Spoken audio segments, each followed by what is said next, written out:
Welcome to Lifespan, the weekly podcast that digs up the dirt on the most outrageous, chaotic, and downright WTF lives ever lived, all told in a fun and fascinating way. Yeah. Share, rate, and follow the show for more wild stories. Forget what you learned in school. Oh, wow. This is history's unhinged side. Today, we're embarking on a bizarre journey Okay.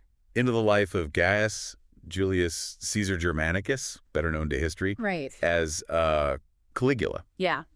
You've shared some truly wild testimonies about this Roman emperor, Yeah. and you're clearly trying to understand the reality behind the legendary tales of madness that surround him. I can see that. Our mission on this bizarre journey is to unpack the legend of Little Boots Right. and really get to grips with what fueled the stories of terror and alleged insanity during his 4-year reign. Yeah. We'll explore the world he inherited, his truly shocking actions, and the ongoing debate about whether it was all madness or if there was something else at play. This is certainly a bizarre journey into a figure who has become almost synonymous with imperial excess and cruelty. Yeah. The testimonies you've shared really captured the outrageous nature of the Caligula legend, the kind of stuff that makes you constantly question what's fact and what's simply fiction blown out of proportion over time. Absolutely. And it's still incredible that we know him best by that childhood nickname. All right. Caligula, meaning Yeah. little boot. Yeah. Apparently, the soldiers gave it to him when he was a young boy, accompanying his father's legions. That's such an innocent-sounding name, isn't it? It is, yeah. A real contrast with the infamous reign that followed. Right. He reportedly disliked the nickname as an adult, yet it's the one that stuck. Yeah. His reign itself was relatively short, Right. from AD 37 to his assassination in AD 41. Okay. And as you're curious to know, the central question we keep coming back to from your testimonies is, was he truly mad, or was there something more complex driving his behavior? That stark contrast between the little boot and the big madness is really key to why he remains. I know. Such a compelling, if disturbing figure. Yeah. It highlights that dramatic shift in how he was perceived. Right. And the fact that historians still debate this so intensely, as your testimonies also reflect, really speaks to how complex the evidence is and how challenging it can be to interpret these ancient accounts. Okay. Let's start to unpack this by looking at the world he inherited. Okay. The Julio-Claudian dynasty had already established this immense concentration of power in the hands of the emperor. Right. This was still a relatively new system, evolving from the Roman Republic. Uh-huh. And it sounds like it was a breeding ground for intrigue, assassinations, and constant power struggles. Right. Caligula himself wasn't immune to this, as you pointed out in your testimonies. Yeah. His own family experienced a significant downfall under Emperor Tiberius. What's fascinating here, and something relevant to understanding the context you're interested in, is how much the environment shapes an individual. Right. Especially someone stepping into such a powerful yet precarious position. Yeah. The Julio-Claudian dynasty wasn't exactly a picture of stability. No. You had Augustus, who was quite successful at consolidating power, but also the looming presence of figures like Tiberius, Caligula's predecessor, known for his increasing paranoia and brutality. Right, and Tiberius, who wasn't exactly known for his sunny disposition, apparently had some serious concerns about young Caligula. Yeah. So that famous quote attributed to him, calling Caligula nursing a viper in Rome's bosom. That's quite a prediction, isn't it? It is, yeah. It really hints at a premonition of the turmoil to come, something I know some of you mentioned in your testimonies. Yeah. And you're right. Previous emperors, both the ones considered good and the ones labeled bad, had really set this complex and often contradictory precedent for how to rule. That suspicion from Tiberius is quite telling, as you noted. Right. It suggests an awareness within the ruling family itself of potential instability. Right. And it really underscores that Caligula wasn't operating in a vacuum. He inherited a system riddled with inherent tensions and a history of ruthless power plays. The examples set by his predecessors, both positive and negative, would have undoubtedly influenced his own approach to leadership. Right. For better or for worse, shaping the environment that your testimonies explore. Now let's delve into those power struggles in the social context of the time. Okay. It seems like there was this constantly tense relationship between the emperor and the Senate. Right. Even though the emperor's power was steadily growing, Yeah. Caligula really seemed intent on hammering home the absolute dominance of the imperial office. Yeah. And that naturally led to major conflict with the Senate. Right. It makes you wonder, and this is something that came up in several of your testimonies. Sure. If some of his more outrageous actions were actually deliberate attempts to just undermine their authority completely. That's a crucial point to consider as you're trying to understand his motivations. Yeah. If we connect this to the bigger picture of Roman political dynamics, Caligula's actions, however bizarre they might seem on the surface, could be interpreted as a conscious strategy to diminish the Senate's power and elevate the emperor's status to an almost untouchable level. Right. Think about it. If you can make the most esteemed body in Rome look ridiculous, your own power seems all the more absolute by comparison. Exactly. And Roman society itself was so rigidly structured, right? It was, yeah. You had the patricians at the top, then the plebeians, and of course the ever-important military. Right. Interestingly, the testimonies you shared also highlight that Caligula actually started off being quite popular with the common people and the army. This makes you think that maybe some of his actions were aimed at keeping them on his side, even if it meant alienating the traditional elite. That initial popularity is a really important nuance, as several of you pointed out. It suggests that Caligula might have understood the importance of appealing to different segments of Roman society. Perhaps his more populist gestures were a way of building a power base outside of the traditional senatorial class. This raises an important question, and it's one that your testimonies grapple with. Was he simply playing to the crowd, or did his actions evolve into something genuinely more erratic? And then you have his claims of divinity. And those incredibly extravagant public displays. These were huge deviations from traditional Roman values. Romans, even as they embraced imperial power, still held on to certain ideals of civic virtue and restraint, at least publicly. So when you see Caligula claiming to be a god and throwing these massive opulent parties, it really clashes with that.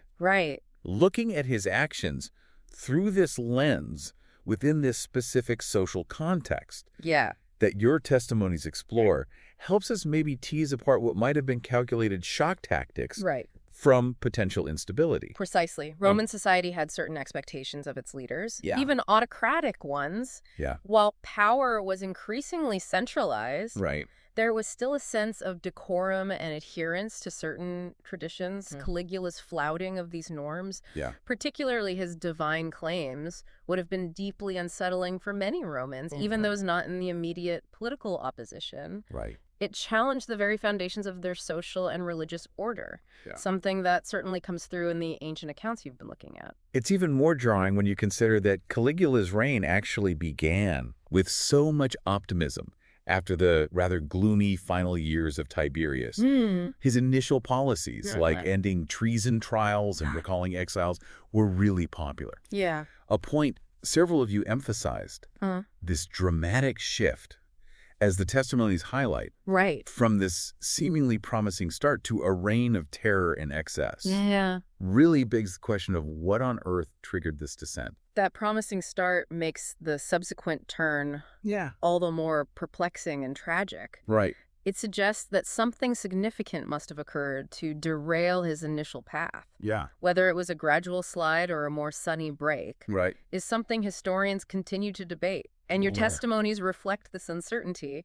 Perhaps it was the pressures of absolute power, a developing medical condition, or a combination of factors that led to this dramatic transformation. Well, let's talk about that cruelty and excess. Because the testimonies you all shared really paint a horrifying picture. We hear accounts of just unbelievable sadism, like forcing families to watch executions and then demanding they cheer. Or that chilling story of him just getting bored at the Roman games and ordering spectators to be thrown into the arena for the wild animals. Oh my gosh. I mean, that's the stuff of nightmares, isn't it? These accounts, while deeply disturbing, are central to the traditional portrayal of Caligula. They highlight a level of cruelty that seems almost gratuitous.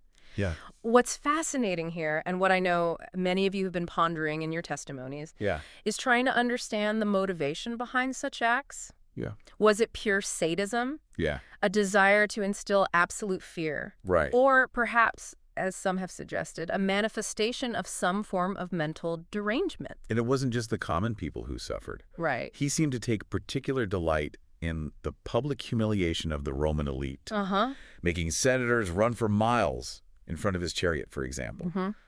These acts weren't just cruel. Right. They were a direct assault on the Senate's authority and their perceived dignity. Exactly. Something that undoubtedly resonated with the writers of the historical accounts you've been examining. The humiliation of the senatorial class served a dual purpose. Right. It satisfied whatever sadistic tendencies he may have possessed. Yeah. But it also systematically dismantled the traditional power structures of Rome. Right. By belittling the Senate, he elevated his own position even further, reinforcing the idea that all power flowed solely from him. Then there's the legendary extravagant. Yeah. The testimonies detail these vast sums of money poured into these elaborate, often seemingly pointless building projects, like the 2-mile floating bridge across the Bay of Bali. Building that by commandeering hundreds of merchant ships. Wow. Just so he could ride his horse across it for a couple of days. Wow. It screams of just incredible wastefulness and a complete disregard for resources. The floating bridge is a particularly striking example of his perceived extravagance and perhaps irrationality. It defied practical purpose and consumed immense resources, seemingly serving only to satisfy a whim or perhaps to make a grand symbolic gesture of his power to control even the seas. It certainly fueled the narrative of an emperor disconnected from reality and the needs of his people. A point that comes through strongly in the sources you've been reading. And the stories of his personal luxury are just as mind-boggling. Rolling in coins, drinking dissolved pearls. It's almost cartoonishly decadent. And then you have this weird obsession with his appearance. The outlandish costumes, women's shoes, elaborate wigs. This desire, as Cassius Dio put it, to appear to be anything rather than a human being and an emperor. It's like he was actively trying to shed any semblance of normalcy. That quote from Cassius Dio is incredibly insightful. It suggests a fundamental disconnect between Caligula and the role he occupied. Perhaps even a rejection of his own humanity. The extravagant displays and bizarre attire could be seen as outward manifestations of this inner turmoil or a deliberate attempt to create an aura of otherworldliness befitting his divine claims. And speaking of bizarre, we can't ignore the legend of Incitatus. Of course. His favorite horse. The testimonies paint this picture of a creature living in unparalleled luxury. Marble stable, ivory manger, jeweled collars, 18 servants. Oh, wow. And then there's the claim that he planned to appoint Incitatus as a consul. The highest Roman office. Even if it wasn't a literal intention. It's such a potent image of his supposed madness. And contempt for the Senate. The story of Incitatus is truly one for the ages. It is, Oh, the historicity of the consulship claim is debated. The fact that his horse lived in such opulence is well documented.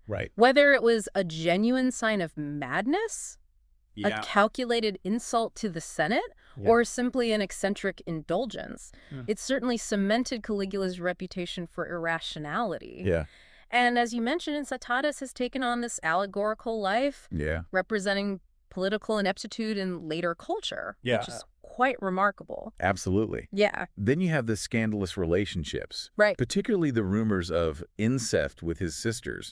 Especially Drusilla. The main source for this is Suetonius. Who, as we know, might have had his own biases. But these rumors, whether true or not, definitely fueled the perception of Caligula as this morally depraved figure. As many of your testimonies highlight. The incest rumors, particularly with Drusilla, who seemed to hold a special place in his affections, are deeply disturbing. Regardless of their veracity, they serve to further tarnish his image and portray him as someone who disregarded the most fundamental social taboos Right. in a society that placed a high value on family and tradition. Right. Such allegations would have been incredibly damaging. And then we get to his pronouncements of his own divinity. Yeah. Ordering statues in temples, demanding worship, Right. even considering placing his own likeness in the Temple of Jerusalem, which would have been an absolute powder keg. Yeah. This really alienated the established elite. Yeah. And flew in the face of Roman religious traditions. Sure. And as some of your testimonies pointed out, this could have had significant political repercussions. The divine claims were a significant turning point in Caligula's reign. No. It wasn't uncommon for Roman emperors to be deified after death. Yeah. But to claim divinity while still living was a radical and an arrogant move. Right. It not only offended traditional Roman sensibilities, but also created a direct conflict with existing religious beliefs. Right. Both Roman and Jewish, as evidenced by the Jerusalem episode. Right. This kind of hubris often precedes a fall in historical narratives. So this brings us to the big debate. Yeah. Was he actually mad? Right. The ancient writers, like Suetonius and Cassius Dio, definitely painted him as this mad tyrant. Yeah. But as we've noted, right, and as many of your testimonies also pointed out, they were writing from a senatorial perspective after he was gone. Yeah. So they had a vested interest in a negative portrayal, right, linking his behavior to wickedness and the corrupting influence of power. Exactly. Yeah. We have to be critical of these ancient accounts. While they provide invaluable information, they were also shaped by the political climate and the author's own biases. Right. The bad emperor trope was a common literary device in Roman historiography, and Caligula certainly fit that mold. Their narratives often served to legitimize the actions of those who came after him. And that's where modern historians come in, considering other factors. Right. One major area is the possibility of medical ailments. There's mention of a childhood condition, falling sickness, which could have been epilepsy. And there's speculation about temporal lobe epilepsy later in life, which can cause erratic behavior, hypersexuality, and delusions. That's a really interesting perspective. That is. Trying to find a medical explanation for some of the more extreme behaviors you've highlighted in your testimonies. The medical theories offer a different lens through which to view Caligula's actions. Right. Epilepsy, particularly temporal lobe epilepsy, can indeed manifest in a range of psychological and behavioral symptoms that might align with some of the descriptions we have.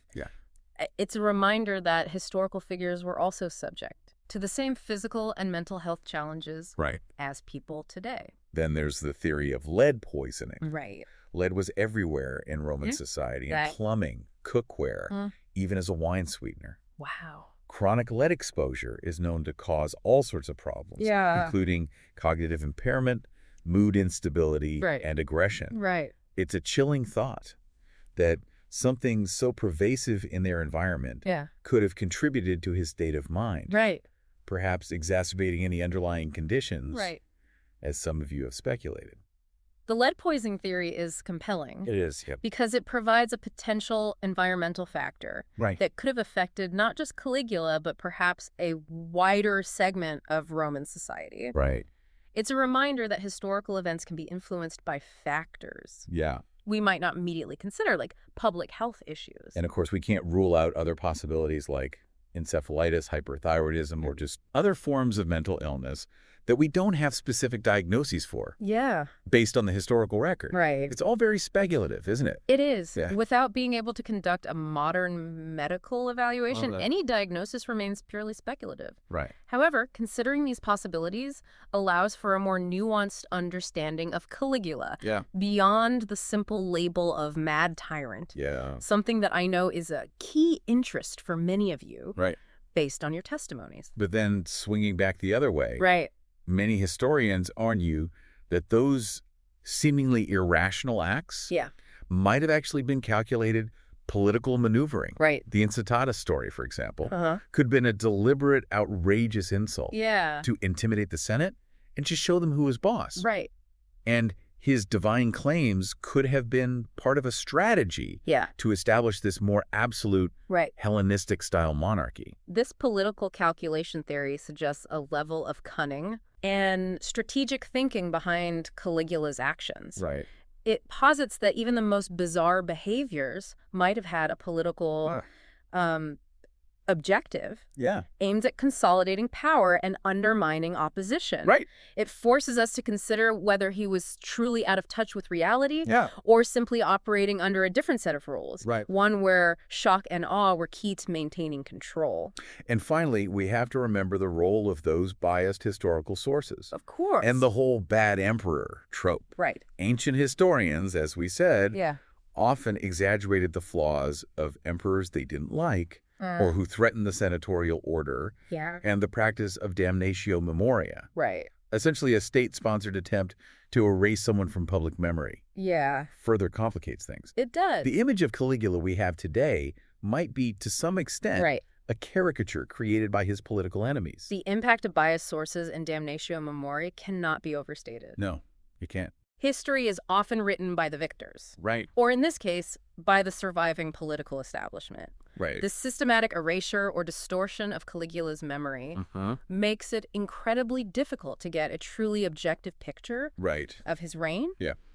We are left to sift through layers of interpretation and potential propaganda. Despite all this uncertainty, Caligula's reign has definitely left a lasting legacy. Absolutely. His name is synonymous with tyranny and the dangers of unchecked power. It is. He's become this cautionary figure, right? This stark reminder of how even the most promising starts can just devolve into absolute chaos. His enduring legacy speaks to the power of his story, however embellished it might be. Right. He has become a symbol of the abuse of power. Right. And the potential for even the most privileged individuals to descend into cruelty and irrationality. Yeah. The very name Caligula evokes images of madness and tyranny. And it's no surprise that he's become this recurring figure in literature, film, and art. Right. From Claudius to Camus's Caligula to that rather notorious 1979 film. Right. His story just keeps being retold and reinterpreted. Yeah. He consistently pops up on those worst emperors lists. Right. His name just a byword for madness, excess, and the abuse of power. His dramatic and often unbelievable life provides fertile ground for artistic interpretation. Yeah. Writers and filmmakers have seized upon the sensational aspects of his reign, exploring themes of power, madness, and moral decay. Yeah.